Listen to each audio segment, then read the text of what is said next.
الحمد لله نحمده ونستعينه ونستغفره ونعوذ بالله من شرور أنفسنا ومن سيئات أعمالنا من يهده الله تعالى فلا مضل له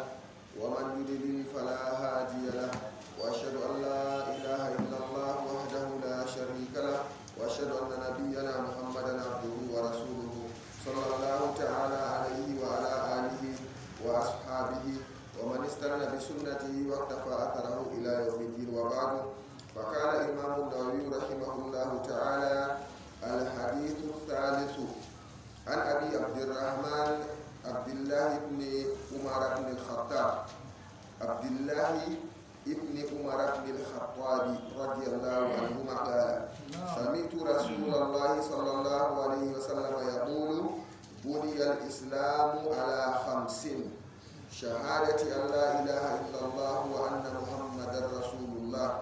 وإقام الصلاة وإيتاء الزكاة وحج البيت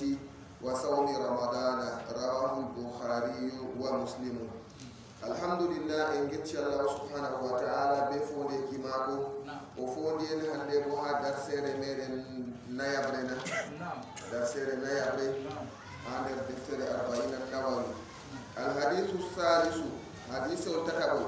كنادي درس جديد أرندي جت أمبات وصلنا مقدمة تو درس من باور دوبون جني حديث جديد وقت من ما بيلي سدا ما يكبر تيمين حديث جديد فوق دي جودي تو حديث من هندي حديث التكبر من هندي 40 النووي. الحديث الثالث حديث التكبر عن أبي عبد الرحمن كجبها بابا عبد الرحمن أبي عبد الرحمن somore goɗɗon Abu Abdurrahman nan ɗo inde mako Abdullahi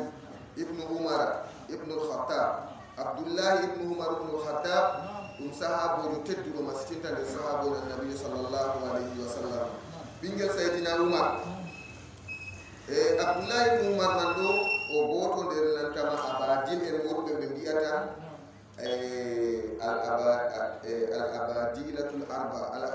al-abadilul arba ɓe ɗon ha Madina banni man ɗo ɓe nayo ɗawɗum abadil ɗon ɓe mbiyata ha mashabaji ɓe ha wato fitoji.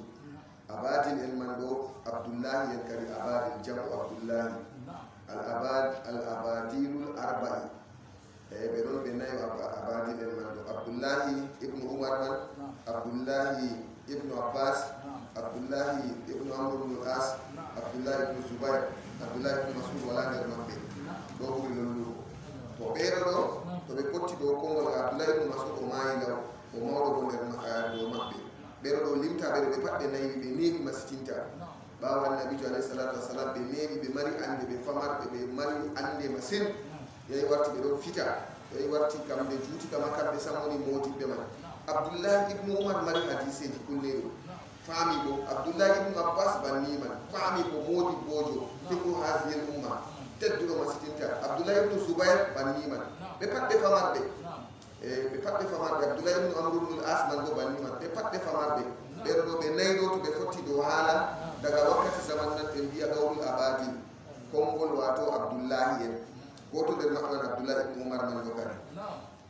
radiyallahu anhuma, Allah yerdoɗum ɓe saaro mako ɓaala o wiyata: samitu rasulallahi sallallahu alayhi wa sallam yaqulu, mi nani nulaɗo Allah sallallahu alayhi wa sallam ɗo wi'a: buniyal islamu ala 5: islam mahama dow kuje 5. buniya ɗo bimana mahama tiggama. to ɓe mbimen hunde mahi ɗo en pama goɗɗum wodi haɗa wot ko jogi ɗum a bandina. to ɓe wimen mahol ɗo walla danki walla ɗume noynoy ɗo naɗon mari danragi wodi ko taɓi ɗum. o wi islam mahama dow kuje 5 ɗo barigo kuje 5 man ɗo woni fondation islam. buniyal islam ala, islam mahama dow maji be kuje man wato 5 man ɗeɗo ɗo kadi hollini to ɗe ngalani dina ka wala sab islam man ɗo wala. bamina to ɗe ngalaka islam man ɗo wala. to buniyal islam mahama ala 5 dow nantama kuje 5 be kuje 5 islam mahira. aran kam shahadati an la ilaha illallah. to ni a ɗumanida ɗum dow alaman ɗo a wiɗa shahadati.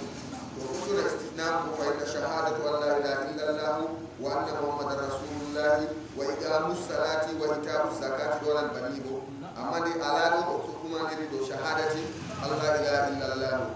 do seeda ko dewete do wala sai allah do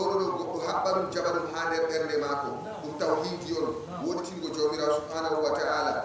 shahadatu an la ilaha illallah wa anna muhammadar rasulullah annabi jo muhammadu bone la walla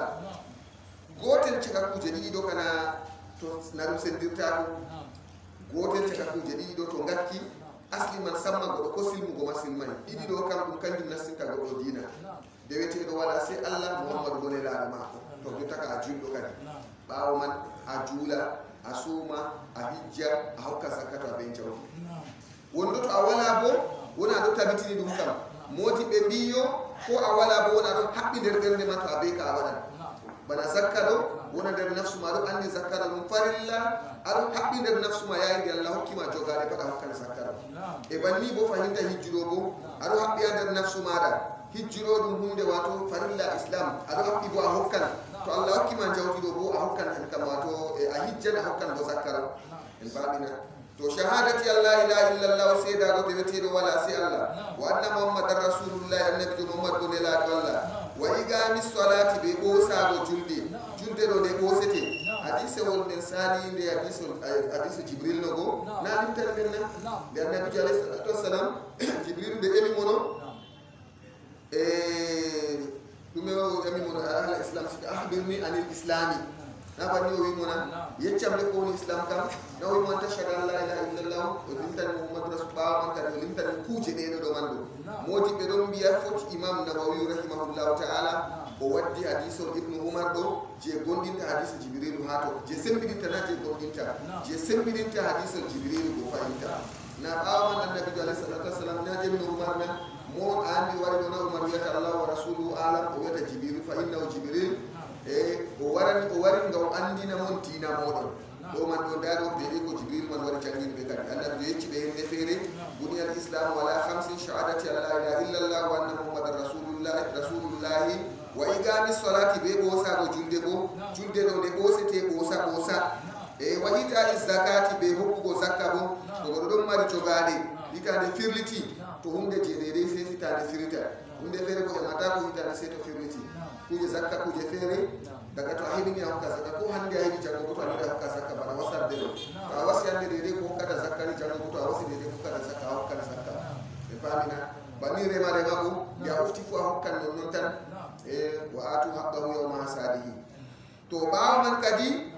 wa hajjil bayti be hijjago suudu allah e baytillahi harami on wa hajjil bayti be hijjago suudu allah to ɗum man ɗo bo to goɗo be dalilaji muɗum to heɓi jogaɗe ya hijja suudu allah wa sawmi ramadan be nantama suumugo ramadan riwayatji wari ko wolwanta arkanul islam ɗo ɗi fuu maji a tawan yo sawmu ramadan ɗo arkanu nder hajji baytillahi en pamina motiɓe wolwi dalilaji ɗuɗɗi masitinta no tokkiri ha hajju artiri sawmu haɗo e ɗuɗɗum masitinta ko ɓe wolwi gam a tawata ko ha hijju artata suumay sam a tawata ko ɓe waddi kalimaji ɗuɗɗe ni ha nder toɓɓere man ndero ɗo wakkati fesanta ko en darago ɗo ton rawahul bukhari imam bukhari filli hadisol man kadi to hadisol man gonɗo holla en islam kam kuje joyi man ɗo dangrange joyi ɗo islam ka dow maje woni nden bo ɗo famna men islam kam ɗum pratique arkanul islam ɗo pratique go ɓawo wato shahadatayni kam kujeji man ɗi fuu maji ko wato kujeji pratique non non amma iman ɗum kujeji aqida ha nder ɓernde iman woni an tumina billahi en jangino hadise salide go wa malaikatihi wa kutubihi wa rusulihi wal yawmil akhiri wal qadari khayrihi wa sharrihi pat ɗum nder ɓernde kadi ka wonta wala mo larata ɗum sa al imanu billahi ɗo wangata ko wala mo larete to aɗon nuɗɗini allah be to a nuɗɗinayi al imanu bil malaikati banni al imanu bil rusuli banni al imanu bil kutubi banni al imanu bil yawmil akhiri bo banni heftata sam ɗo suuɗi nder ɓernde kayum kam amma ha ɗoɗo ɗo to luti shahadatayni man ko waɗeteno a julɗo ɗo ɓawo shahadatayni kam luttuɗum kam pat yimɓe daran mi pamina to aɗa suumi ma to ɓe yitto goɗo laari a ñamini na andi a suumay to goɗo laari a ñami nage o andi a suumay hijju bo banni man ɗum hunde laareteɗum zakka bo banni man julde bo banni man kanje kam ɗum kuuɗe banguɗe terɗe huwande yaake feere nder maaje ɗo ɗum hunde jawdi tan huwata yaake feere nder maaje ɗo tergal tan ummata yaake feere bo hawtan ɗiɗi fuu modi ɓe ɗon mbiya nder hikimaji ko waɗi ɗum riwaya kaɗo ɗo hawtiri hajju be nantama wato hajju artiri ramadan ma ngam feɗotirgo hajju be nantama wato zakka o ngam arande kam shahadatayni o waddi ha ɗo ɓawo majum bo igami salati ɗo ƴamatama ko sulere ɓandu tan uwata ha to ha julde ɗo ɓandu tan na bannina ɓawo man bo ita'i zakati ha ton bo jawdi tan dala tan ɓandu uwata ha to ngam dala ɗo ko jire man a waɗa hande kam na ɗum ɗumani ne nam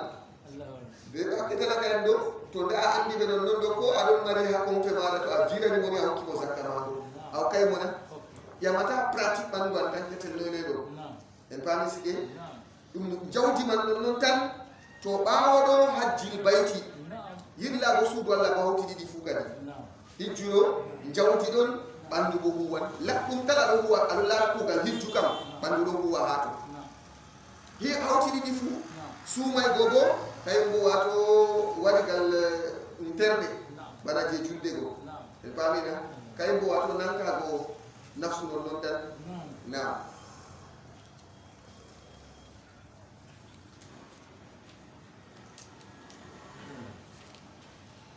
الحديث الرابع حديث والبنايا والكدي عن أبي عبد الرحمن كجبها باب عبد الرحمن بن سمور عبد الله بن مسعود عبد الله بن مسعود عبد الله بن مسعود وني إندماكو رضي الله عنه ولا يرضمه قال أويتا حدثنا رسول الله صلى الله عليه وسلم وهو الصادق المصدوق لولا الله يوتي من وهو الصادق المصدوق wodi ko nufey be nanta kalima ma ko huwa sadiqul masduq o sahabojo on to ni o wi men non la Allah yewti min doni na hi haddasana rasulullah sallallahu alaihi wasallam amma ko annabijo yewti min man do nder min al umuri gaibiyya kujeji birmini hakkilo sa'i ha fama sa'i masitinta nder waddi ɓe konngol wa huwa sadiqul masduq annabijo alayhi salatu wassalam yewti men wa alhaali kanko annabijo man ɗo as-sadiqul masduqu as-sadiqu gonɗuɗo to a nani as-sadiqu kam gonɗuɗo mo fewata ko abadan ɓe meeɗay andirgo mo fewre dalila man ɓe indirmo mouhammadul amin sadiqul masduq sadiqul masduqu ɗo daga wone laaka kañum ɗo oɗon mari ɗum al amiru ɗo daga wone laaka oɗon mari sifaji majum ɓe jardi bayi mo kanko ɗo meɗi fewgo daga wahal siwaji pugo ɗum mako sa fewre nder ɗo meɗayde sappo andade sa to abdoullahi ibnu mas'ud nde ɗo wiya wolde mako haɗa ha wolwa ɗo o wi wa huwa sadiqul masduqu al masduqu bo gonɗinteɗo har ko o wi en paamina yimɓe gonɗinanmo nga o wolwata ko fewre al masduqu gonɗinteɗo nam wa huwa sadiqul masduqu ndano annabijo wimin man kadi inna ahadakum andu goto moɗon yujma'u halbuhu tagdima ko ɗon mooɓe taggo aɓato ɗo tagi fi batni ummihi ha reedu dada mako 40 yawman ñalde 40 ka fu nutfatan toɓɓere mani goto moɗon pat ɗo tagi nder reedu dadirawo muɗum balɗe 40 ka ɗum toɓɓere mani noon joni ha rengaɗo balɗe 40 toɓɓere mani noon o wi summa yakunu hoti o latto kadi alagatan he'ere iyam misla zalika yerugol waruɗo bi mana 40 yawman man fahitta 40 yawman kam alagatan wonata bana no 40 yawman nupatan ɗo 40 yawman ko alagatan balle 40 go ɗum he'ere iyam summa yakunu hoti o latto kadi mudgatan wato husre tayre kusel non non misla zalika yerugol waruɗo 40 yawman man fahintani toɓɓere mani balle 40 he'ere iyam balle 40 tayre kusel bo balle 40 lebbi nayi abannina 30 jours 30 jours lewru kam ɗumanta lewru kam mbarka ha lewru ka ɗum mari 30 jours 30 jours 40 no kada balle temere ɓe no gas amma na lewru ko 30 jours on hande nayi ko ɓurtata deydey ɗo en paamina 4 wato 40 jours ɗo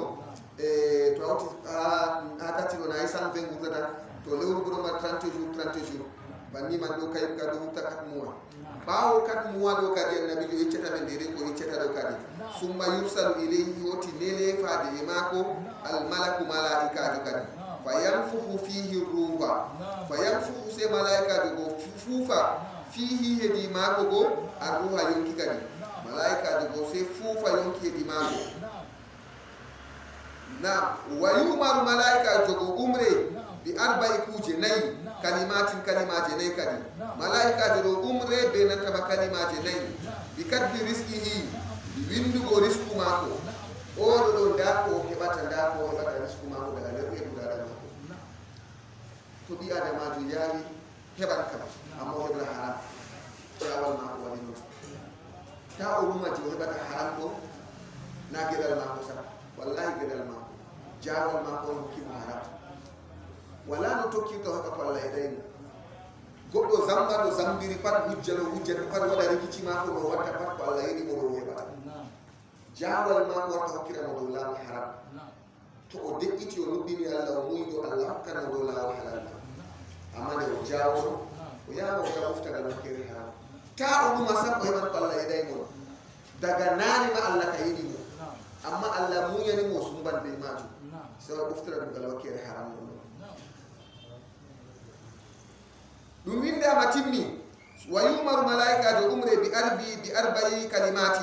kalimaje nayi bi kadbi rizqihi windugo risku mako wala longere warɗo longa dow duya ɗo wallahi malaikajo ɗo windayi abadan windama ɓoyma amma mi wima jawal mako se wara longinamo longere haramde alhaali bo malaikajo ka windanimo yendi kaza be kaza noyne ɗo o longani longere man nder wala mo gorode mum kata ko ina malaikajo ɗo windi timmi yake to timmi je nombre man to timmi bo abadan ko on nastina hunde lora wurta fayitta banni yawgata yake fere belɗeji a sawere lewru goɗɗo fere ñamay sappoɓe ne wato ñamdu gueɗal ñamdu kam timmi pofde ɗo lutti timmay yake to pofde man timmini halas jokke se wara tan yonki rufali yonki rufa wa ajalihi be ajal mako hitande kaza lewru kaza ñaldere kaza be wakkatiyel kaza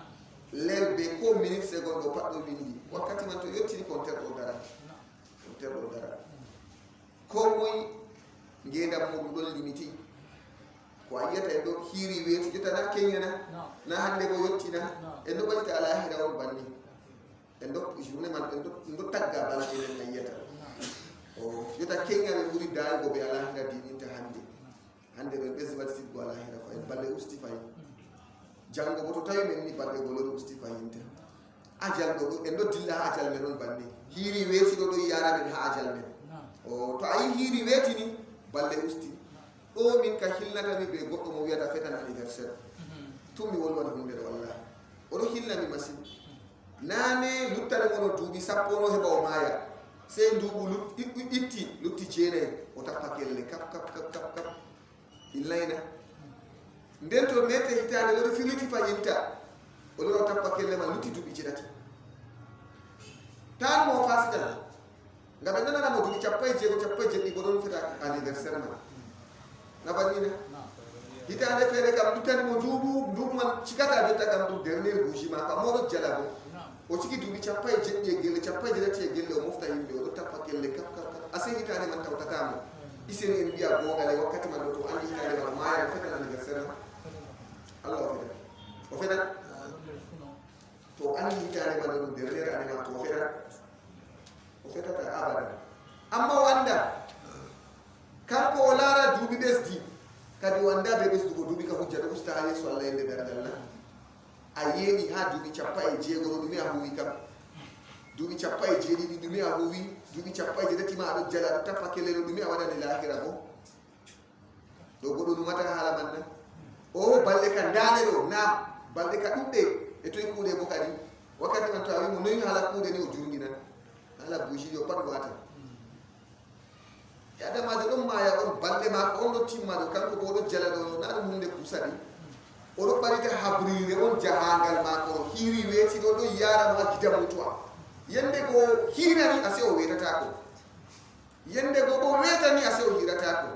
oɗo jala haykita waɗa diverji mako hunde mako ko bo yalemo nder majum ma fere nana oɗo ya usta tan man o waɗa diverge o haw perde tan balɗe goɗe ɗo chronométre ɗo dilla dey to laran ɗo wiya ɗo perdan tan na o larata nde o andani o wiya haw perda tan balɗe man bato juuti haw usta wakkati man ɗo ya oɗo jooɗi yewta perdugo tan go o jooɗa oɗo ɓuɗa yimɓe oɗo ñu'a yimɓe oɗo jooɗa ha dow laabi ɗo lara to Allah harmini wolwa voɗay ha sera lawol ɗo ɗo jooɗi noyi haw perda tan bakinta lerɗiɗi to ayi mo jangu ɓuran minti sappo ɓurana ɓuran tesko famanna to ayi perdugo tan maɓɓutu ɓuran ɗole a janga mi tan mi jottani ɗo yiɗi nawete a ɗara hunde ma perde kan na hisi sumu baka ɗa koye ɗum minti sappo e joni ɗo yiɗi waɗa doɓɓama mus a nafata sam lemɗiɗi a janga ɓuran kayna a muminijo masine nam seɗan wiyan kay kugal ma galluɗo kadi ka ko to a ɗani bo waɗa ɗanninama tan halas dikkane ko ɗanugo man a bismi a inni Allah aɗani ɓawa jani ɓuran na heɓi ibada mana e min yahugo joɗa dow buwaji ɗo bo balɗe go bo ɗo timma bo ɗo yaha ɗum ñu'a yimɓe yaha ɗum laara ko Allah harmini ko nandi be muɗum Allah reten to jawmirawo ɗumra malaikajo ɗo winda wa ajalihi be ajal maako wa amalihi be kuuɗe maako bo kanko ɗo nda ko tammi huwugo nda ko tammi huwugo ta ko tammi huwugo pat malaikajo ɗo winda amal wato kuuɗe maako nam to o wi wa sha'iyun aw sa'idun modi ɓe ɗo tafsira dow amal maako man ɗo wongo maako gabtaro be nantama gaɓɗo kuugal maako ɗo kuugal yimɓe yiite o huwata a kuugal yimɓe aljanna o huwata ko nandi be muɗum foti wona amal man bo kuugal ngal o tammi huwugo sana maako non noon o wi ɗum amal en ɓamina wa shaqiyun oɗo malaikaji ɗo winda shaqiyun o gabtaro ɓe mana o dillo o yiite tan daga yende man ɓe windi o dillani yiite ɗon o giɗo dille o yiite aw sa'idun mallama o gaɓɗo to ha ɗo ɗo a tawa to o wari dow duniya ɗo wakkati to malaika en ɗo windi oɗo ɗo shaqiyu ɗo a tawa inde ibada ka fu ɗo saɗanimo se geddal ɗo koye ɗum weres ha mako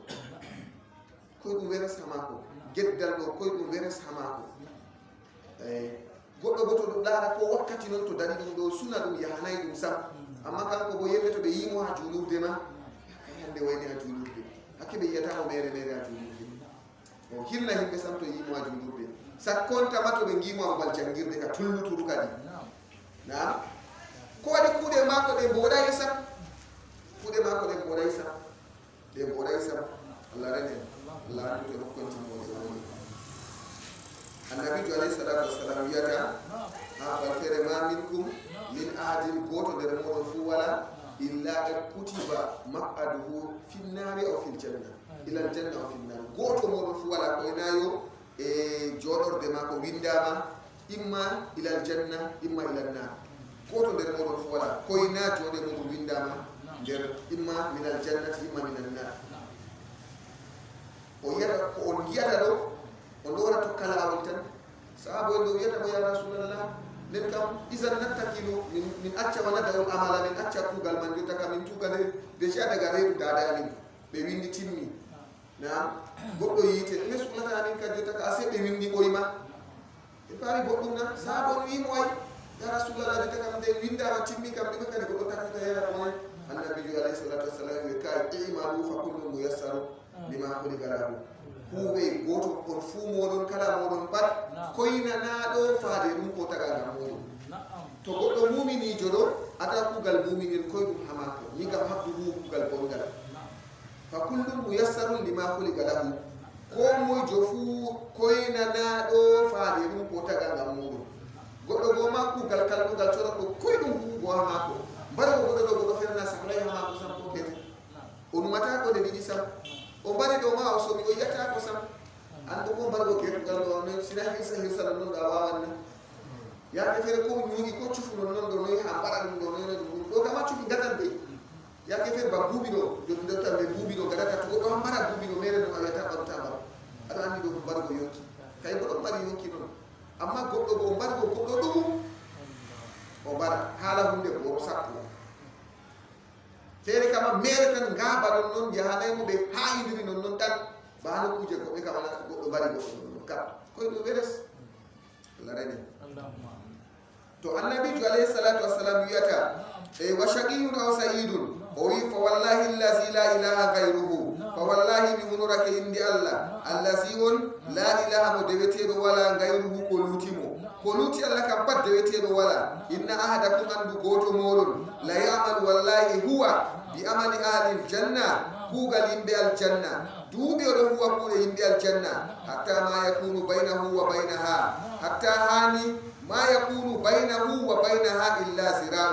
ولا كلوتي hakkude mako be aljanna ko ina sirahe wal banina ma yakunu wala ko woni bainahu hakkude mako kanko goto go wa bainaha be aljannani wala ko lutini illa sirahu ko ina sirahe wal do bana wi go wato o badi mayi go lutti mintiji non tan sedda wakkati ji sedda tan lutti nena nabi jo alayhi salatu wassalam wiyata fa yasbiqu alayhi alkitabu se bindirgol arta do mako kadi fa yasbiqu alayhi alkitabu fa ya'malu huwa bi amali ahli an-nar وهو كوغال يمبي ييته فيدخلها ونستنجي والعياذ بالله دوبي بودو كو كو يمبي الجنه دو اون ولا تبي ادم جودو غارانتي ولا سا وعبد ربك حتى ياتيك اليقين ريو جوما اي afote arewa Allah gon ina do nastan aljanna sam abada nga anda fe man do ati mirta en don janga sira isa sahabo nale ridwanullahi ta'ala alayhi majma'in yimbe don der mabbe der sahabo en do goto der mabbe kirkira der mabbe wor sahabo be don bakirkira do don nyama sare dulal walla der sare dulal walla woni o jula ba wan nabi alayhi salatu wassalam o ya ko be annabi jo o suma o wala ko ngakkiya ba ko seda nyiri halal kan na wata der sare annabi jo nyama halal kan na wata do julde wonde mo na wata ba annabi jo o julata oɗo yada ko bi annabi alayhi salatu wassalam banni zamana di allamuyi dagare makko ñiddan ha ko fi sabilillahi o laari abayare bore ɗon o hoside o yukkini sey ɓe mari makko man fi sabilillah ha ko fi sabilillah ɓe mari amma dalila laaruɓe dalila abayare ɗo annabi alayhi salatu wassalam wimo ra'aytuhu fi nnar mi laari ko nder jahannama yende wakkati o waade go yetti kanko bo laari mo jaari ha abayare ha kuje kono daga ɓe sen dayi o hoosi ngulul ɗo sahabojo on oɗo suuma oɗo juula ɓaawo ɗulaɗo Allah oɗo ko a andi pat nda ɗum ɗo amma laaru kono man bo o yehi bo o dilli kono fi sabilillahi o seedinama ha kono heferɗe on mbarimo Umar on filli hadisi on man wani riwayat fere goɗɗi ɗon bo ɓe ɗon laara wato wayne seydinama kala mo mayi hakkunka funa seedatena ɓe ɗo waddi inde man ko sey annabi jomi kalla inni ra'aytuhu fi nnar mi laari mo ha nder yiiti ngam dume bo ngam dalila ha bal fere ma burda ha bal fere bo warwari ɓe aw abaa imma abayara imma mo jaare abayara mana andi jo gappaleji ɗo walla bo mo jaare on ngalla ha wato woni ɗum hakko fi sabilillah dalila man laaru luttinomo minti seɗɗani ɗon noon o andama o hutinirta ko hunde maggo ɗo wayna nder o hoosinde o hutinirta ko nde ɗo ɗum sahabojo on ɗo isenino goɗɗo andi hana ragane balɗe ɗo Allah handute Allah woɗɗin ragareji men ko o dumay ha jahannama ha annabi jo wi ra'aytuhu fi nnar on a yiddi masin finnari ka finnari man noon ko yite duniya ɗo ɓe mbi goɗɗo nastinge kam noyi halama kanko ɗo dina mako nakisi Allah tikkani mo wimo ɓe yara mo yite duya tan ni no halama woni na ha ɗo e ɓellara poursinama to ɓe yaari goɗɗo no dara noyi wayne ko ɓe dilliri mo dagay noyi o wucci kaza no halaman woni sakkontama finnar ɗareɗen o wi wa inna ahadakum ande goto moɗon la ya'malu wallahi huwa bi amali ahli nnari kuuɗe yimɓe yiite ko jooɗi gedde o huwata kuuɗe yimɓe yiite huwata ni hatta ma yakunu baynahu hatta hani ma yakunu wala ko woni baynahu hakkude maako wa baynaha ɓe hakkude maage hakkude wato a yiite jahannama e goo illa sira'un koyna sira'i wal non tan asli sira'i on kam ɗo sira'i wal to e amma ɓe ɗon mbiya ɗum bana jahangal goo aɗon yaha jotta duuɓi sappo na duuɓi nogas ɗon yaha haɓrire ma sira'i wal ɗo kam minnoy a watta minti no a watta ha yaha ɗo na seconde non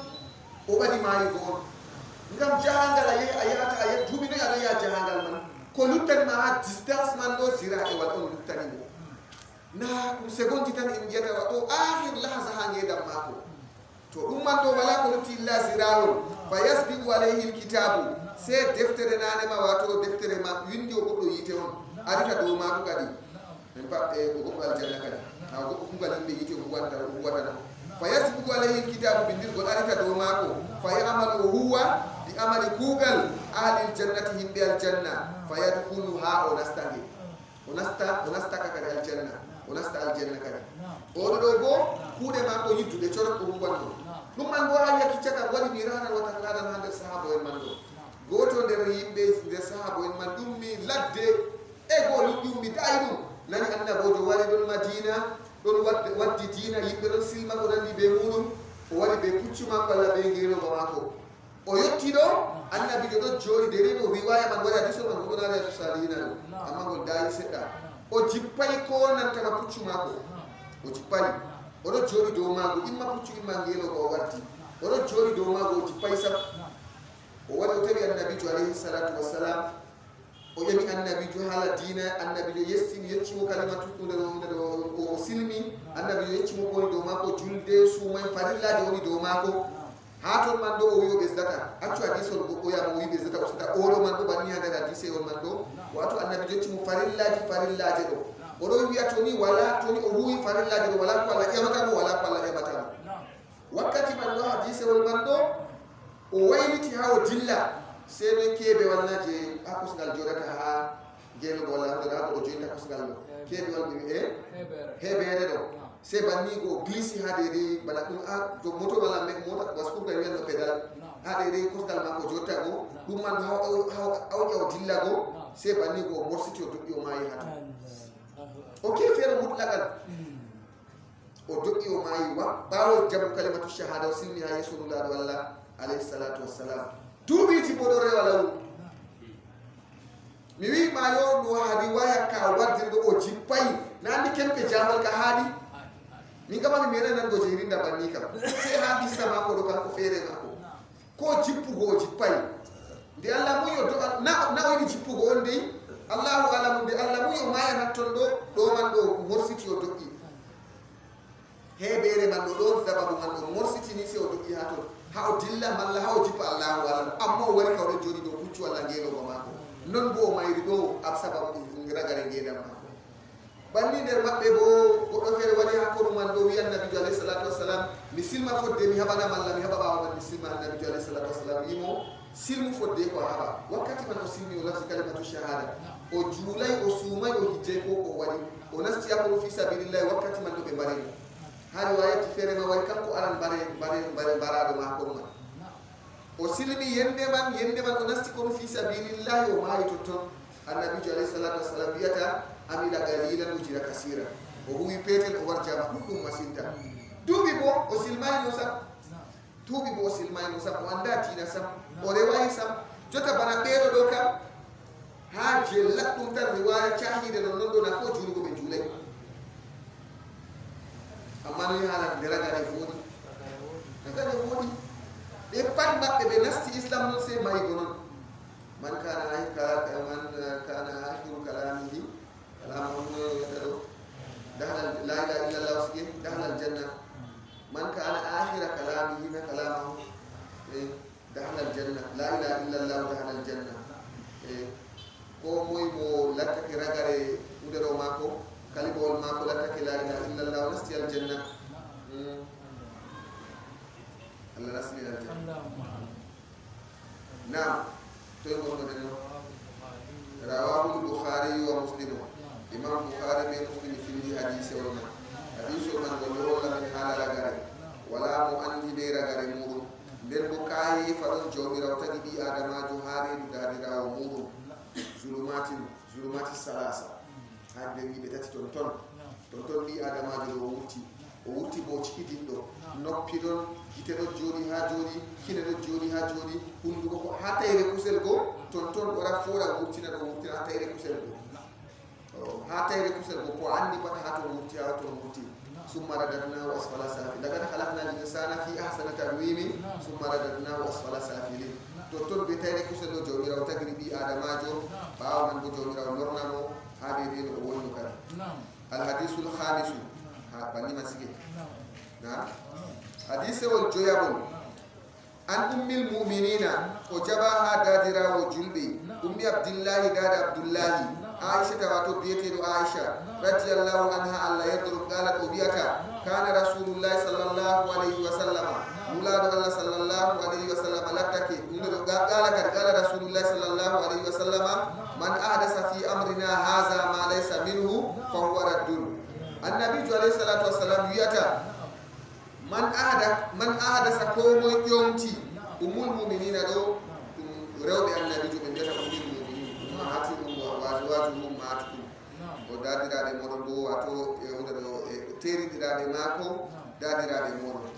to ummi abdullahi dada abdullahi o dañayi go abdullahi ibn zubayr no on yolwi alama ko nane go kanko on de mawni aisha bandulaɗo allah alayhi salatu wassalam somiri aisha benatama ummu abdullahi bi asma on abdullahi ibn zubayr ɓinguel adda aisha man asma binti aboubacre ɗum adda aisha man ha les aisha man abdullahi man mawni kadi amma ɗum ɓinguel asma nam رضي الله عنها الله يدر قالت أبيتا قال رسول الله صلى الله عليه وسلم من أحدث كومو يومتي في أمرنا في أمين هذا دو أمرنا بمعنى الدين كومو يفرنها شريعة من شريعة من كاردو ملما ها دين إسلام ويومتي هندي ما ليس منه كولان هدي ماجم فهو رد لورنتين komo ƴonti hunde nde wala nulaɗo allah alayhi salatu wassalam ko wayde hunde hesre o waddi ha dina oɗon rewira allah be ko allah shar'ayi sharia ɗo annabijo alayhi salatu wassalam jawmirawo yerbimo o wara o holla en no allah rewreti to ni o warayino komoye rewan allah be giɗaɗe mako amma ɓawo o wari kam haala giɗaɗe kam wati to a tokki giɗaɗe ma manandi be giɗaɗe maɗa to a yiɗi jamma subtu ko waɗi a waɗa ko waɗayi ɗo ɗan ɗum daga sare duniya ɗo ta somu mere ta taknu yaru bone be majum ta taknu yaru bone mere dow majum ɓe a yerdi fu ɗon waɗa ɗum ta taknu hoorema mere annabijo waɗina waɗay o waɗayni ngam ha dina kam wala ko luttiwa o yeccaymen hunde nde yaran aljanna annabijo yeccaymen ɗo goɗɗo yeccamen e hunde man hunde nde yeere isene goɗɗo wiya kaza ɗo o laari boɗɗum goɗɗo heɓran barjari be man nastiran aljanna be man alhaali bo annabijo ka waddayi ɗum hunde man nde ɗon hunde man nade wala nam en timminima ko o waddi kam na dewɗa kana haɗo hilnatan mbima to a laari ko o waddi man ɗo a habda gal toye fu a tawa timmay gal naafilaje noon en timmintako gal du'ayeje noon to a wi'a jangan asgarji ɗi o jangini yimɓe o jangini nde a timmintako gal a wi a waddan pat a tawa annabijo alayhi salatu wassalam waddi ɗuɗɗude ni ko eti amma ɓi adamajo ɗo ɓi adamajo suuro mako so o fernani o lutani ɗo on wato suuro mako ɗo non ɓi adamajo woni amma to a yiɗi fofturu jamma kam hunde nde lattu ƴamtu goɗɗum annabijo alayhi salatu wassalam kam waɗina waɗay a o waɗi non bo o waɗirina to a yiɗi fofturu kam ha ɗo a heɓata nafsu maɗa to a yiɗi a jogi ɗum ɗo no ɓe wiyata ɗo no famɗiri pat heete mbar jaari to ton woni no a waɗiri ɗum peetel bo pat heete ngam ko waɗi noon annabijo alayhi salatu wassalam waɗiri allah umri noon e amma to ni warti hunde nde annabijo alayhi salatu wassalam waɗayi ɗum ta jaɓu tawtil feere sam hujja kam ta somu rengo hujja ka heyar goɗɗo waddante sam an kam waɗay ɗo ni hiima tan an kam heeni torbe nefsu ha ko nafsuma ɗo deƴƴiti aɗon andi ko a watta ɗo kaza be kaza gatta ɗo kañum laɓɓum tal aɗo andi ɗo kam sharia islam waddi halas henitor be majum nafsuma ɗo fofti amma to jenni warti yo hunde nde annabijo waɗay ɗum ɓeɗo ɗo telɓa yahata dagata ɓe kay waɗata aɗon waɗa ma a deƴƴitayi aɗon nasta ƴamtugo ha jotta kadi ɗumi a yiɗi ngam ɗume waɗi bo aɗon laara yo ba wayne ɗo kam aɗon laara fotayi waɗa ko annabijo waɗay kam malla ma fotayi waɗa ko yahay kam ko nandi be muɗum ɗo tampini men jur masinta tampini men jur ngam min kam miɗo andi tan en timminta ko annabijo man waddi kam alayhi salatu wassalam en timminayi en fotayi en timmina bo goɗɗo ni wiya kay min ka mi yatti nulaaɗo Allah alayhi salatu wassalam mi timmidini ko annabijo waddi mi yiɗi feere mi tammay Allah reden hande to annabijo alayhi salatu wassalam wiyata man ahdasa ko mo ƴonti ha hadisewol ngol man ɗo de a tawa yimɓe ɗum mari muskila darni haɓre hadisewol goɗɗo kama yiɗanango ngol samma ngol man ɗo goɗɗo ko kayiɗanango ngol sam to a jannganimo ngol ni on luuri e ka yeefi ɗum boliri annabijo ko alayhi salatu wassalam to ngol wari ni bana hadisol ko kullu bid'atin dalala goɗɗo ko kati on naɗinini o suni na killi ɗum masitinta ɗum boliri annabijo bode alayhi salatu wassalam ha ton ɗo se o yiɗi yo on gewta juɗɗo waddani haalaji totton ta accu hadisol man non na kala kullu ɗumeɗe waddanama kujeji feere ni kadi fuuni ngam heɓa yo en tokka ɗeɗe giɗaɗi nafsuji meɗen ɗo koye ɗum kam derɗiraɓe en rentoro en fu en kenitoroɓe nantama caahi ɗum marɗum asli daga to annabijo alayhi salatu wassalam aɗo deƴƴiti wala ha nafsuma matata sam ɓe janganama ko ngole won hadise o ko ɗum wiyata nafsuma ɗum fiidata sam nafsuma fiidata ko sam asunata ko sam mi wimana hadise on golɗo ɗo daga to a waddi ɗum wanman a wi baabɗum a ha jangina ɗam bal feere kam haala ɗon ɓe andi ɓe wiya a wattomo ko yimɓe o bami wiyete imo o ngam ko waɗi ayni fiigo o ko yimɓe ɗon waɗa ayni fiigo ɗum wala ha diina kandi wona ayni fiigo e kadi ɗume kadi sinaɓe mbi ko gasawi nga haccata go neɗɗaɗo goɗo ɗo jagga ko kadi a waddanimo haala ɗo ɗum wasahalata mo ha ton o ñalli suumugo hunde maako a nasti aɗo telɓa de hadise o est ce que to a yi ɗum sunimo ɗo fakat woodi to a yi woodi ni man ɗo hunde nde fakat oɗo waɗa oɗo andi bo zaman nulaɗo Allah ka ɗum waɗayi to ɗo kam jota kam ha ton kam o yiɗata a wiya ɗo kam se a heɓani ɗeɗe yo na kaza bo na tema o haɗayi bo kam mais ko umray bo na o haɗayi kam man ahadasa kam he ay wigo o haɗayna man ahadasa o wi man ahadasa o wi kayna annabijo na haɗayi bo e kalimawol man ahdasa fi amrina haza man laysa minhu fo warat ɗum ɗo o haɗay mi tammi ka o haɗi ha ɗo kam hunde nde o waɗay kam o maɓɓi dammugal ha ɗo kam Allah famu rawahu al-bukhari imam bukhari finni kadi wa fi riwayatin li muslimin wariya fillahi muslimin gol man amila amalan ko moy huwi kuugal laysa alayhi amruna fi amin wala dow magal fa warat ɗum ngaru itittegal e kuugal man ngaru itittegal ko moy huwi kuugal man ɗo ndaro taskitirte to a yi hunde nde goo kam tawon ɗum dewal to na dewal kam bidiya ha dewal wonata to na dewal ni wala muskila ɗo kam yota wayno ɗo ɓili perfusion wayno waɗi passeport nasti avion tin ɗo ka panna wala ibada woni aɗan ko seɗɗa wayno waɗi examen ji ɗo ka pannana ɗum ibada na ɗum kuje pernaji han ko larani duniyawiya nana ɗum diniya na wona diniya hay wona diniya ɗum ka ko petel yota bala ko parle ɗo nana ɗum dina na to yiɗe tawi ko a sakkina ngel hata continue tawi kanane waɗo walle towtingo dane tan sige ɗo ka pannana ɗum diniya kam hunde nde mi yiɗi ɓe barciari ɓe majum ɗo ka toɓɓere fuɗɗi kadi haɗo a yiɗi ko barciari o mi yiɗi heɓugo ɗum barciari tawi ɗo kam se mala fondation kadi annabi jo ka andi ɗum no na anda ɗum o huwi ɗum na o huwayno goɗo taɓi goɗɗo on huwi o taɓitinina malla ka fuu ka waɗaki to ɗi paɗɗi waɗaki nden bo a yi hunde feere hemminaki no waɗire zaman mako en pamina kuje ɗon nulaɗo Allah alayhi salatu wassalam kuje ɗon ɓe ɗon limta ɗi o waɗayi amma hemminaka waɗe ɗo kujeji man ɗon zaman nulaɗo Allah alayhi salatu wassalam to ɗum ma kujeji feere ɗo a tawa ɗum wala haaje ɗo ma en pamina jotta bana ma salam zaman nulaɗo Allah alayhi salatu wassalam ɗo no wiyata ɗo minarɗo na wala no haaje wala be majum minar ɓe maraje minar junuɗa to wanoyno ɗo zaman nulaɗo Allah ɗum wala no ha annabijo alayhi salatu wassalam ma ɗum wala no haaje nde waɗi yimɓe ɗuuɗi na ɓe mbaɗi haaje minar ɓe waɗi ɗum ha julurde nde mbaɗa minar ngam ko ɗo taka yimɓe ɗuuɗi goɗɗo dara ha ɗow seetina heɓa sawtu man ya yeeso o nandi be muɗum jotta bo minaruji man ɗo walla joyin ko parleji ha to wartima ɗum chena ha dow yowa ɗo haaje majum na ɗum ibada feere ha goɗɗo ɗum waɗa ha majum nanama ɗi ɗum ɗo je ɓamtugo sawto be majum jotta ba suudu kaba ɗo nde yimɓe ɗuuɗi na ɗum warti étage na yimɓe on ɗuuɗi warti si he'ata وتياتا كعب من سمدو الطواف نعم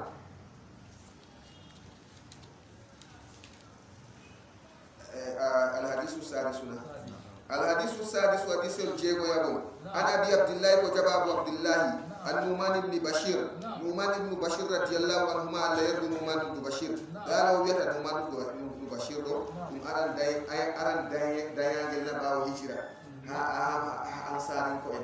مهاجرين كوين وقت فري موتي مدينة دو aran mo be hebi day mo be feni day go bingel wato be koti be wadi hijira do muhajirin ko en be ansari ko fu day go tatta yam be joni sam zamanan ansari ko en day muhajirin ko en day sa be fu mabbe day go se dare mabbe nafiki en nasti du go be majum du go be majum nafiki do de aran be jo mo muhajirin ko en be abdullah ibn zubair asma day abdullah ibn zubair ansari ko en bu aran be jo man do man ibn bashir bingel madina to an-numan ibn bashir radiyallahu anhu ma la yadrum bi sarum qala wiyata samitu rasulullah sallallahu alaihi wasallam yaqulu minani nuladu allah sallallahu alaihi wasallam do wiya innal halaka won wi ala disul samitu do to an to be wi men sahaba to wi men samitu kam ngaya on min minani annabi jo won wi minani samitu to innal halala ande halal ma bayyinun bangurun bi mana wadihun wadihun halal Allah bitan julu sumu hijju jangu Quran fokku sadaka dum yo saltiyatu na wala saltiyatu won en du talakay en du kedde wonan saaro jimada en do dum yo saltiyatu wala saltiyatu Allah bitan non innal halala bayyinun wa innal harama bayyinun haram bo Allah bitan en pamina daga giya daga jeru daga caca daga shirku daga umpat bayinu billahi wa ta'ala e pamina dollabi tal haram ko bangurum hatta ko ida ko bana fewre do modi be don biya to go feri kam nasika ko be nafsu mako amma ha ya hakirum haram go nafsu mako ne don contre mako nafsu mako do ya do arabe to tamde do abani woni de amma do yorni gide kam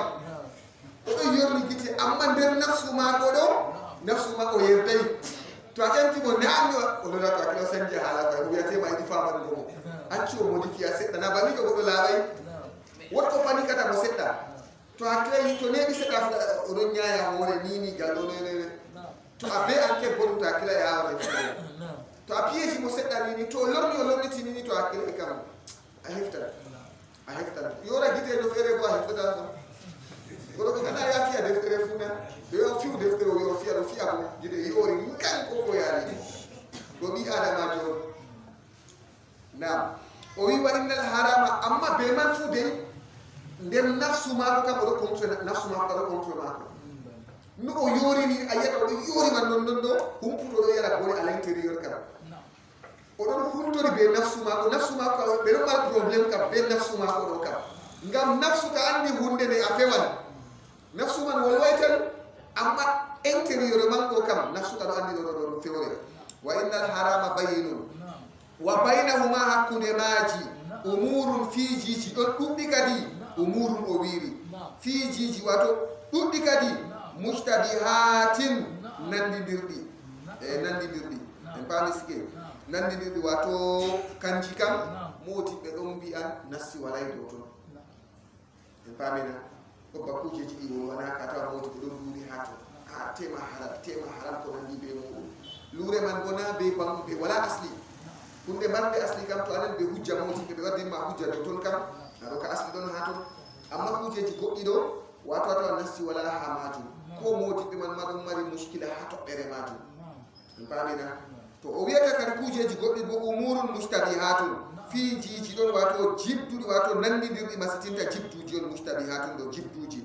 o wi la ya'lamuhunna kasirun minan nasi kasirun dubbe minan nasi go yimbe la ya'lamuhunna andadi sam dubbe nder yimbe do andadi sam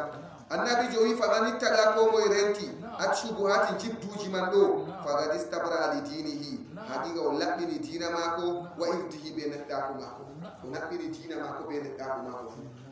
o labbini dina mako o labbini nedda ko mako to waman waga ko moy ukki fi shubuhati han jibduji go kadi toni uki an jibduji go umuru mushtabihatu jibduji on jibdunare ma jibduɗo bo ɗon hakkude ɗo ɓe ɗo toni o ukki han jibduji man ɗiɗo ɗo o wi waga fil haram o ukki a haram o ka annabijo on alayhi salatu wassalam wi han jibduji go to ayi goto ukki hamaji ni ɗo ko ukki a haram man ɗo faman waga fi shubuhati waga fil harami o ukki ha nder haram o wi karra'i bana duranɗo yar'aɗo dura hawlal himasira wato e bangere wa haɗande yushiku an yarta fihi ɓadima mallama nesan no o dura ha haɗande goo haɗande ɗo nokkuje ɗe haɗi wato durgol himaɗo en pamina to ni oɗo dura ha sera haɗande man kam ɓadima to hakkilaga dura na woytinan mo wato ko annabijo yiɗi wigo men ɗo ta en mbaɗa haɗande man ma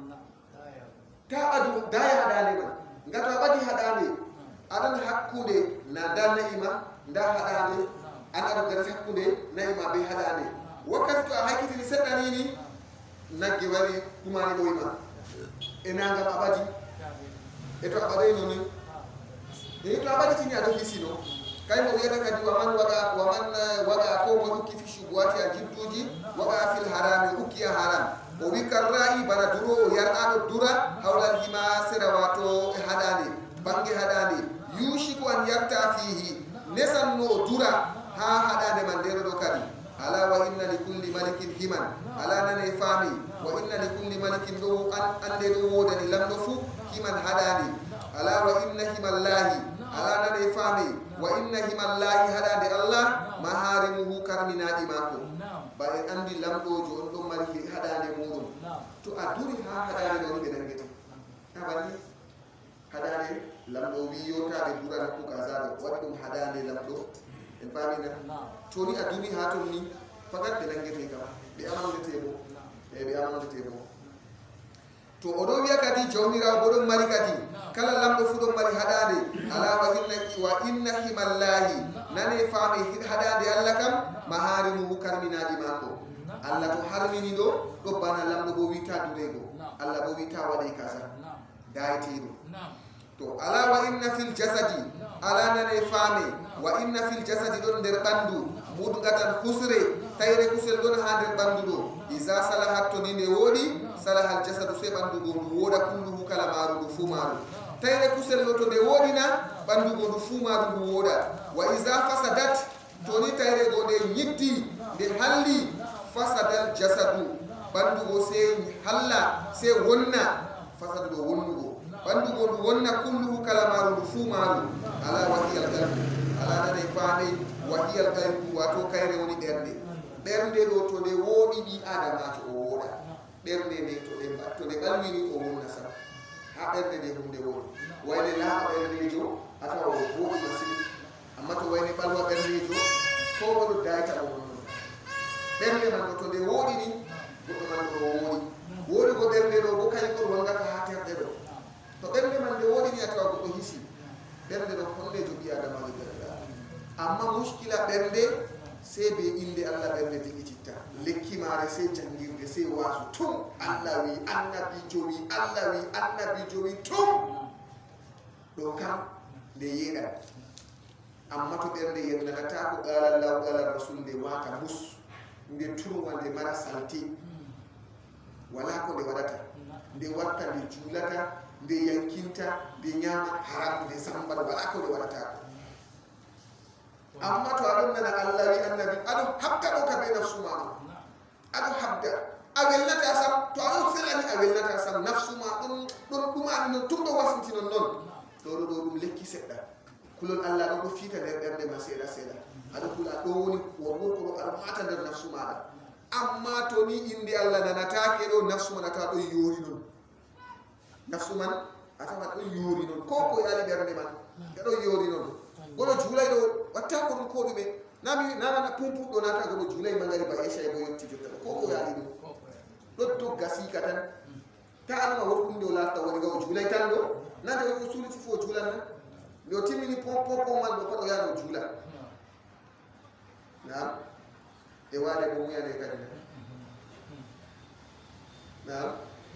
laɓe yimɓe ɗi ata te juta sa na ni ta ba hi be ta su de ba ni mas do jur ata jota do julai magariba Allah ta won don jur julai magariba du me o jodi la ra ba o julai magariba o jodi la ra ba ko yalimo wallahi juru gumbe den bo darangal o tammi yogo wi Allah mi wari hen star jinna kam yende ka zare bo wakati de wadi ni o jodi la ra ba o julai darangal bo fakat o tammi war ko dara kam Allah am midi al janna noy na yo kadama di baste biati yo kada Allah muito de liman Allah muito wallahi da kan da si Allah man halim si jawmi da jalla jalalu paddo do rena to atubi abi am yata to yato bi ya fi mata ne to binda ne marjare Allah jalla jalalu o wi bandu kam derde bandu do mari tayre der mare to ni tayre man de wodi bandu man du woda to tayre man de yiddi bandu man du fumaru du yidda kare rawahu bukhari imam bukhari fil hadith man wa muslim be imam muslim fil hadith man gollo fungol damungo ko ngol mari sharhabo al hadith sabiu hadith wal jeri dabo ato bi dai fa bajura deftere man amma en mu jar mi tammi gambe mi tammi en mu jande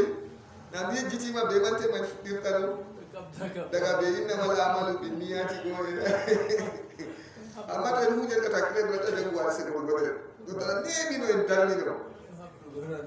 na habdu mo ngu dara sigen ala c'est deuxième tour na do bi men no ko moy fuuji hadise capanne sigen do dogla de non dan chala en kam do lima de tan koy mana mi rutin to isabiu na dayni koy ma ha jeni ni do kadi noy woni der hore kam amma ka damudi do kay kam dani kan jiman kam Allah fodo en marani an niya ci biddi kam al hadithu sabi wa hadithu jedi dabo an abi ruqayyah ko jabaha abu ruqayyah tamim ibn aus tamim bi aus ad-dari masike radiyallahu anhu anna nabiy sallallahu alaihi wasallam qala ad-dinu nasihatu ad-dinu dina islam do an-nasihatu dum wargo islam dum wargo nasiha won dina kam ka patna ka nasiha to laarule hakko dina o wi nasiha alhaali ko nasiha ka der dina no woni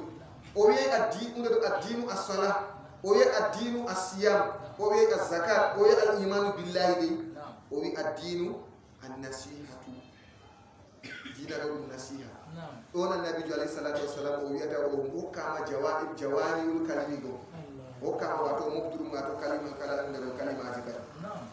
addinu nasihatu ulna se min bimo yo liman moy kadi anani nasiha kam na wadanan goddo nasiha on to daga mumin galanta nasiha man kadi dala annabi alayhi salatu wassalam wi lillahi wa likitabihi wa lirasulihi wa li'immatil muslimina wa ammatihim rawahu muslim annabi alayhi salatu wassalam yata dina man de be mo liman o wi lillahi dala lillahi wadan ko Allah nasiha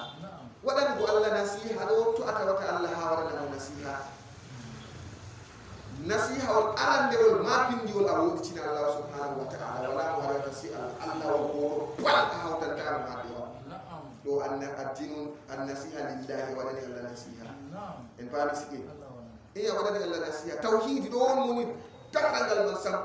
benan tama wato ko kan go jomirawo har kuje ji les ndam kuji do jota bana masihin ko wiyata Allah be ngel do kam abokkana kalima wol man Allah moy to ko nandi be mu do les go jomirawo subhanahu wa ta'ala an ka defanga jawmirawo ha irinda sifaji lesdi man dido do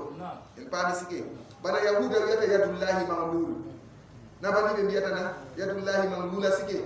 na jungo Allah lundi dinago be bi Allah coldo wato ko fere himbe fere riska e be fere riska Allah wata selli go sako coldo mamlula wata hokko Allah mamuido to o wi lillahi Allah wal kitabihi be deftere mako wadan ko nasiha qur'an go kam taw nuddina de dum kalimaji Allah nuddina qur'an do risalatu rabbi ilayya dum message risala ni Allah Allah windani am lettre to andi badina mi jangandi na président de la république dai gouverneur jo na badi dum ka halis men ka gaay do ka gouverneur be lami do be do en mari lambe windani ma lettre yere banima be de ngal ngala wata jam ko adana na ka fay mo janginte de rewon man espagnol ko chinois o windirima a wiyata hatun chinois woni a gabaru ka yende man ka heɓa chinois ji ha woni nam ɗumi waɗi woodi barkama windanima a lettre on ɗumi a andi barkama yiɗi be ma na ala tefa ko yiɗi be ma sike heɓa mi huwa qur'anu ɗo ɗum nelal jawmirawo ɗum risala ɗum message wot komi yiɗi gaɗa wot komi yiɗa acca ɗon nder qur'anu si en jangane ɗe ɗeɗaɓe en jangane jango tajwid maare ko nandi be muɗum kadi ɗo kam pat waɗango nasiha waɗango deftere man nasiha ɗo nuɗɗina ɗum boliɗe allah rewrande jawmirawo janga kiitaji maare on woni wato wali kitabihi wali rasulihi ɓe nulaɗo maako ɗo bo tokka annabijo alayhi salatu wassalam ko waɗi ɗum sunna ɗum dina a waɗa to wona nder susiyaji maako ko waɗayɗala ɗo waɗan ko annabijo nasiha ta fernu ko waɗay en pamina a janga hadiseji maako a tokka sunna maako annabijo ndano waldiri ndano waɗiri kaza kaza ko nandi be muɗum je ha kal wakkere ɓe ñigata nulaɗo allah ɓe fangamo ko nandi be muɗum kaddo dede ha wawi wali immatil muslimina ɓe ardiɓe julɓe bo yake fere to a yetti a wawan a wolwana ɓe ɓe ko nandi be muɗum mallama wallugo ɓe ha dina on waɗango ɓe nasiha ɗo ɗum wallugo ɓe ha dina modiɓɓe ɗon mbiya nder waɗango ɓe nasiha ko ɓe be ayɓe ta joni wolu ayɓe maɓɓe allah yaɓatama ɗum woni ayɓe ardiɓe ɗo ɗo naka maɗa ta a joɗa a hosa galma a yofta dow maɓɓe ɗo naka maɗa bote non ma accu non ma an kama a defangoɓe noon waɗango ɓe do'a ɗo fu nder nantama waɗango ardiɓe nasiha a waɗana ɓe do'a allah handoɓe allah fonduɓe allah walluɓe a immatil muslimina en paami sikin ni kadi to bana jotta yake feere kuugal dina ɗo ɗum kuugal maɓɓe jangille wasune na walli ɓe ɗum kuugal maɓɓe on no kamɓe daranta dina an ka to waɗi waɗango ɓe nasiha a dara a wasa a dara a walla a heɓa mbar jari a huwi dina bo nam wa ammatihim ɓe kuɓidi ɗum maɓɓe kadi jotta kam ammatun nasi fu kadi ammatun nasi ɗo goɗɗo to ɗo waɗa boɗɗum ballamo ha boɗɗe en gorenga mako to watta boɗɗum a nasihana ko waɗa boɗɗum e ko nandi be muɗum ta joni wiccutu wolu aybe mako a nasta ñi'ugomo a nasta hosugo haala mako yara haɗo ko nandi be muɗum waɗango mo nasiha wayni am accule kaza ɗo waɗule kaza e to saddorima a waɗanamo do'a ko nandi be muɗum hatta ko on yetti maqama je kanko ɗo o mayma o yiɗa yigoma o wolwantama an ka to a wicciti haɗo waɗanmo do allah hoynan mo handutumo ɗo on waɗango wato ammatin nasi bo nasiha amma kadi hadisol man gol ɗo mari sharha ma pindiol masitinta sharha on maɗo ɗum masitinta rawahu muslimu imam muslim filli hadisol dara haɗo kadi inchallah bismillah tabi umar ibn al-khattab kadi an abi abdurrahman abdillahi ابن عمر بن الخطاب رضي الله عنهما قال سمعت رسول الله صلى الله عليه وسلم يقول بني الإسلام على خمس النبي صلى الله عليه وسلم من مروي الإسلام مهرام دوكوج جوي شهادة أن لا إله إلا الله سيدا دوتير ولا سي الله وأن محمد رسول الله نبينا النبي محمد بن الله وإقام الصلاة بقوش أبو جلد وإيتاء الزكاة بحقوق زكاة وحج البيت بهج وسود الله وصوم رمضان بصوم رمضان رواه البخاري ومسلم إمام البخاري بمسلم في الحديث والمن الحديث الرابع الحديث النيابل عن ابي عبد الرحمن كتب ابو عبد الرحمن عبد الله بن مسعود رضي الله عنه قال حدثنا رسول الله صلى الله عليه وسلم وهو الصادق المصدوق نولاد الله يوتي من الحالما وغندو غندينتيدو وغندو غندينادو ان احدكم ان غوتو مودون يجمع خلقه تجمع كون موبي بو هاوتي في بطن امه هاريد دادا ماكو 40 يوما يلي چپناي كفو نطفه تقدر ماني ثم يكون علقه وتو لته اريا مثل ذلك يربل وادم دو ثم يكون منغتا وتو لته حسر تيري كسل نون مثل ذلك يربل وادم دو ثم يرسل اليه الملك وتو نيلي يرسل نيلي اليه فادي ماكو الملك ملائكه كدي فينفخ فيه الروح روحا فينفخ ملائكه فوفا فيه دماغ الروح يونكي ويؤمر سو عمره كدي بأربع كلمات be bakinda kalimaje wato nayi bi kaddi rizqihi be windugo rizqu mako wa ajalihi be ajal mako wa amalihi ama be kugal mako wa shaqiyun o gabtaro aw sa'idun mallama gabdo fa wallahi allazi la ilaha ghayruhu mo rake on mo de wete fu wala ko lutimo kanko Allah inna ahadakum andu goto moɗon la yamalu huwa bi amali kugal ahlil jannati yimɓe aljanna hatta ma yakunu baynahu wa baynaha ha wala ko woni ko hakkude mako be aljanna illa zira'un ko ina zira'ewal fayasbigu alayhi alkitabu bindirgo searita dow mako fa yamalu huwa bi amali ahlin nar kugal yimɓe yiite fayadkhulu ha o nastangi kadi wa inna ahadakum andu goto moɗon la yamalu wallahi huwa bi amali ahlin nari kugal yimɓe yiite hatta ma yakunu baynahu wa baynaha ha wala ko woni hakkude mako kanko goɗɗo goo wa baynaha ɓe hakkude maki kanke yiite illa zira'un ko ina zira'ewal fa yasbigu alayhi alkitabu bindirgol arita dow mako fa yamalu se o huwa bi amali ahli ljannati kugal yimɓe saare aljanna fa yadkhulu ha o nasta aljanna go o nastaka rawahu boukhari imam boukhari filli wa muslimin do imam muslim ha ɗo en kabdani derɗiraɓe ha ragare balɗe meɗen ɗo to en ɗo be ñawɗo en longinamo kalimatu shahada to en ɗo wondi be ñawɗo ngam heɓa ragare mako timmira be bolɗum man kana ahiru kalamihi la ilaha illa llah dakhala aljanna ko moye mo ragare kalimawol mako woni la ilaha illa llah ɗo nastan aljanna o koɗo longina e mayɗo muɗum kalimatu shahada heɓa o timmira be kalimawol gongol man ɗo kadi alhadisul khamisu hadisul joyabol an ummil muminina ko jaba ha dadirawo julɓe ummi abdillahi dada abdillah aishata radiallahu anha inde ma ko aicha allah yerdo aicha galat ko wiyata kadi gala rasulullahi sallllahu alayhi wa sallama nulaɗo allah sallllahu alayhi wa sallama wi man ahdasa ko moye ƴomti ko moye feerni ko moye fuɗɗi fi amrina ha dina men kaɗo ɗo haza dina man kaɗo ɗo kat fi amrina haza ha dina men kaɗo ɗo ma laysa minhu ko wona nder maga ko warat ɗum hunde man lorneteɗo en pamina hunde man lorneteɗo oɓe wato ɗum jaɓantake rawahu bukhari imam bukhari filli hadisol man wa muslimun be imam muslimi alhadisu sadisu hadisol jeegoyaɓol an abi abdillahi ko jaɓaɓo abdoullahi النعمان بن بشير رضي الله عنه قال سمعت رسول الله صلى الله عليه وسلم يقول إن الحلال بين وإن الحرام بين حلال مدو وانجي حرام برو وانجي وبينهما كل ما جي أمور في جي مشتبهات جيبيري جبتوجي نندردي لا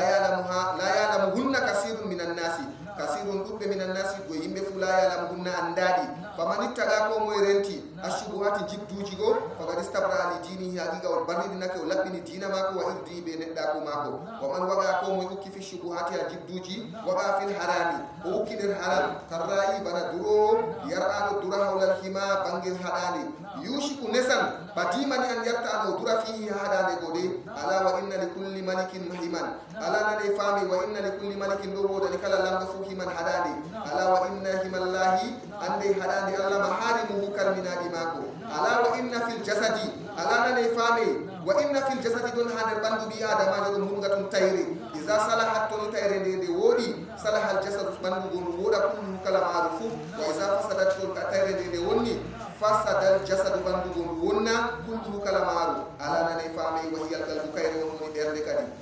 رواه البخاري امام بخاري فيلي ومسلم بامام مسلم فيلي حديث الحديث السابع حديث الجديد ابو عن ابي رقيه كجبا ابو رقيه تميم بن اوس تميم ابن اوس الداري دارين كيجو رضي الله عنه لنجتا مدان الداري رضي الله عنه ان النبي صلى الله عليه وسلم قال الدين النصيحه دينا دونا نصيحه واتو نصيحه hunde ma pindire der dina kulna se min bikadi liman do kam min gadanta nasiha man qala annabi jowi lillahi wadan walla nasiha okkana Allah wadana Allah tauhidi woditina jawmirawo subhanahu wa ta'ala tashrikana Allah wal kitabihi be deftere Allah nuddina dum bolide Allah jangata kitaji marata jangirande be lahan jangande do hebbo de umdo barjari wal rasuli tokkanu laado murum bo tokka annabi alayhi salatu wassalam sankita sunna mako wal ya'immatil muslimina be nantama wadan go wato ardibe julbe wa ammatihim be nantama kubbe ammati bo wato kubi dum mabbe luttuɗum maɓɓe ammati hindo aɓe kuɓi diɗɗum maɓɓe na e ammatun nasi kuɓi diɗɗum yimɓe kadi al amna kuɓi diɗɗum na rawahu muslimun imam muslim filli hadis o allah yafo handuto allah risku en fotinir ko subhanaka allahumma wa bihamdika wa nashhadu an la ilaha illa anta nastaghfiruka wa natubu ilayk rabbana atina fid dunya hasanatan wa fil akhirati hasanatan wa qina adhaban nar rabbana ighfir lana wa li ikhwanina alladhina sabaquna bil iman wa la taj'al fi qulubina ghillan lil ladzina amanu rabbana innaka ra'ufur rahim اللهم أرنا الحق حقا وارزقنا اتباعه وأرنا الباطل باطلا وارزقنا اجتنابه وصلى الله على سيدنا محمد النبي الأمي وعلى آله وصحبه وسلم سبحان ربك رب العزة عما يصفون وسلام على المرسلين والحمد لله